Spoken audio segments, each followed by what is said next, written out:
the question of how far off, there's a lot of numbers that you can play. Like the brain has something like 85 billion neurons in it, and they have something like 10,000 connections between it. And you can multiply those out and compare them to what we have in computer memory and processing time.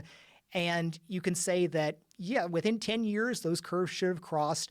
But I would even go so far as to say most of those are probably not completely necessary. We know lots of biological systems. Like we understand the processing that goes on a lot in the visual side, and we don't need nearly as many computer transistors as neurons that are used for processing some of those early layers.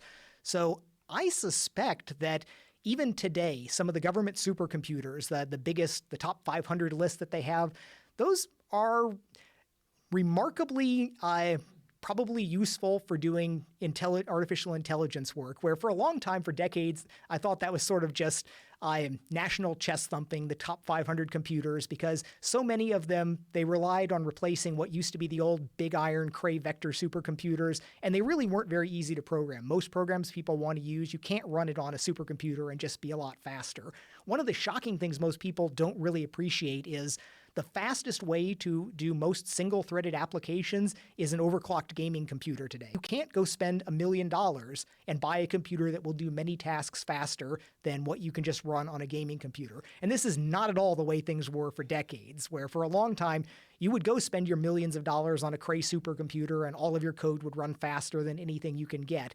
But it turned out that the processors that you wind up using in high-end gaming systems are in many cases the fastest, or in all cases at least close to as fast for certain serial applications. So the only thing else you can do is pile lots more of them together. And these big computers are football field-sized systems that are just racks and racks of GPUs and CPUs. And nowadays, for a long time, I'd be like, well, I would think, how could I make a faster Quake map build or something on one of those? Because we would sometimes have hours and hours spent processing this. And at one point, we had a computer that was almost in the top 500 at id Software just for making our maps. But I looked at a lot of these supercomputers, and I'm like, these are terrible, not very useful for what we want.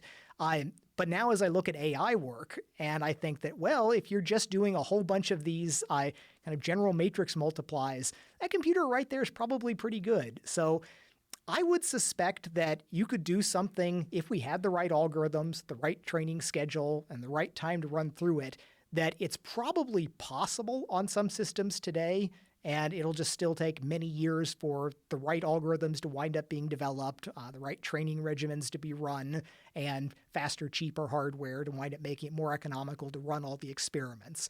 Because in so many cases, the trick is not that the minimum requirements exist, but that 1,000 people have thrown themselves at the wall of a problem. Most of them have bounced off and failed, but eventually somebody gets through. Now, what about quantum computing?